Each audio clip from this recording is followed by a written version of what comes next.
Good afternoon, everyone. This is Christy of Van Ahn & Company. It's Thursday, June 2nd. I'm going to go over the markets with you for the day. You had another huge day out of soybeans. So you have everyone kind of shaking their head and wondering what is going on right now with these soybeans. So what you've had news-wise, okay, over the last couple of days that could support beans is for so long, for now 6 months now, you've had some weather forecasters out there calling for a hot and dry summer. Now you haven't seen it pan out, you haven't seen it, but now for the first time ever, you're seeing your 6 to 10 day and your 8 to 14 day hot and dry. Now this is a welcomed sight, okay? Every farmer I have talked to, every farmer that's on the chop block, everyone that's talking is saying that they are welcoming this heat. They're behind in growing degree units, they're also wet. And so right now it's really a welcome sight, and especially for people that haven't finished planting, this pretty much solidifies that you should be able to finish planting and get all the acres you wanted planted. So, you know, really in the long run, it's supportive towards crop production for the meantime. But, you know, what you're seeing is maybe people starting to get a little bit nervous that is this the first forecast that you're going to see as hot and dry moving forward for the rest of the time frame? You know, are you ever going to turn back and see that moisture that we've been seeing? And so people just get a little bit nervous that maybe you are seeing that forecast start to pan out early enough that it could cause some issues. So you had that. Then you had the fact that you had basis really start to improve on the Gulf for soybeans. So they're saying, you know, okay, is China coming in here and buying more beans? Do you have a big enough issue in South America that when demand normally shuts off from the U.S. And goes over to South America, that will not happen and they'll stick around the U.S., which there are not many beans left to sell. And so you're starting to have that kind of go through people's mind as well. What we do know is that we are at a 400 million bushel carryout right now in soybeans for the U.S.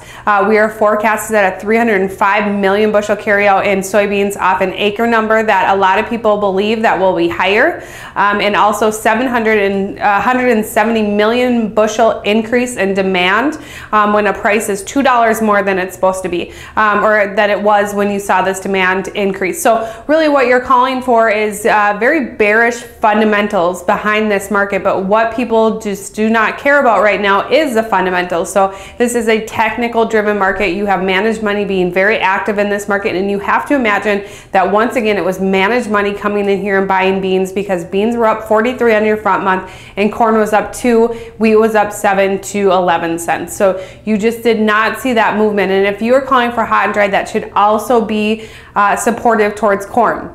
And you just didn't get corn be able to bite on that bait. And so really what this is signaling is managed money. It's also meal driven. Meal was up 17 bucks on that front month. So what you have is though a stall out on your back month. So even though your front months of soybeans were up 43 cents, your deferreds were only up 11 to 12 cents. So you're starting to lag behind that new crop buying that you're seeing into managed money. So you're closing around 10.80 right now on November futures. So corn, like I said, up about 1 to 2 cents, and then wheat was up about 7 to 11 cents. So nothing really going on there in those other markets right now. What you do is just have to sit along for the ride as managed money really comes into these markets and really buys aggressively into these beans. It'll be very interesting to see what you saw as far as buying come out of managed money on next Friday. Now we are Thursday, so we will not get activity from today until next Friday coming into that report. Moving into the meat markets, you had very light and minimal trade for both live cattle, feeder cattle, up to down 70 cents there, closing higher, but at one point down 70 cents.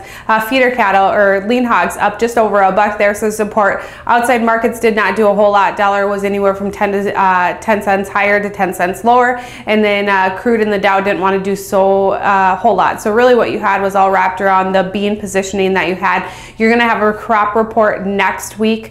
And then really the big one is going to be June 30th. That's going to be the telltale whether or not they increase acres into soybeans and whether or not they play around with any of the acres for wheat and corn. I do have to close with a disclaimer. Trading in futures and options involves risk of loss and may not be suitable for all producers. Have a great day.